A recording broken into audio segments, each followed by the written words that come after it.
Hey, what's happening, guys? Dan Dyro here with another Options and Play video update. Um, one one of like the more basic ideas and kind of one of the trickier things too when it comes to option trading is trying to figure out what the best expiration is for the trade you're targeting, right? Because I mean, as opposed to equities, you have a fixed date options. I mean, you pay for a certain amount of time, and if the trade works during that time frame, that's great. But if you run out of time, it's not good. Or if you pay for 2 months when you only need 2 days, you leave a lot of money on the table because you're paying for all that extra time premium, right? So it's very, very, very basic, but it's also one of those things where it takes time and you need to have rules and you need to really kind of figure out like what's like a good way to approach that specific setup, right? And for me, I try to keep things simple. I talk about this a lot, and this is what I try to do for my trading, and that is line the expiration up with the time frame of the chart you're using. Okay, so simply put, that means if I am finding a stock setup based off of a daily chart, then my time frame is going to be daily, right? So it's going to be multiple days, all right, multiple weeks.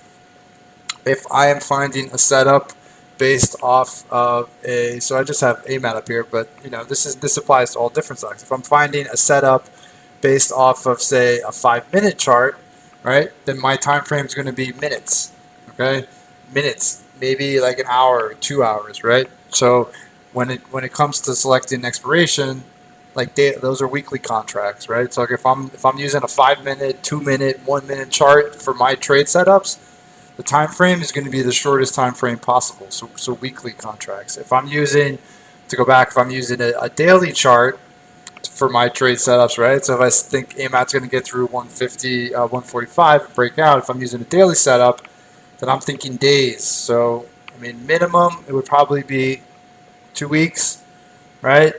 But sometimes if I think that it could take a little bit longer, I want to err on the side of having a little bit extra time, so maybe a month out, right? Or if I think that the setup is really better viewed as like a weekly, right? So if I think it's more of like a weekly breakout or a monthly breakout, right? Then my time frame again, weeks, months, right? So plural. So what I do is just I try to keep it simple. Like if the setup is off a weekly chart, if the setup is off a monthly chart, then those are the time frames, monthly, weekly, right? And if I'm going to err on one side, I would prefer to err on the side of having a little bit extra time because worst case, I pay a little bit more than time I need. Whereas if I pay for too little time, then the trade doesn't work, right? So in one scenario, you just make a little bit less. In the other scenario, the trade doesn't work. So which would you rather have, right? I'd rather err on the side of a little bit extra time.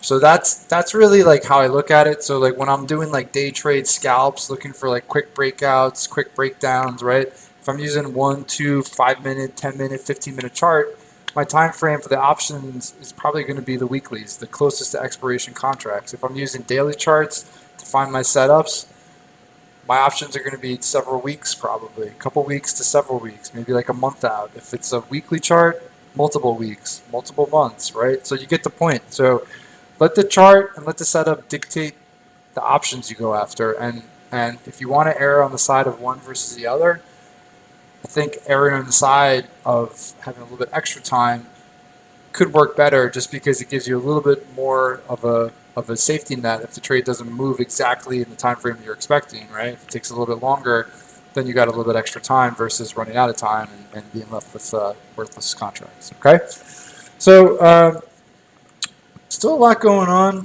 Not a lot of earnings, but a lot of stocks moving around. Tomorrow's quad witching, so maybe we'll get some action off of that and wrap up the week in style, all right? So if you like this video and you're looking for more information about trading earnings with options or swing trading with options or just option basics, please follow up with the link in the description of the video for more information on options and play. Have a fantastic night. Stay well, and we'll talk to you all tomorrow.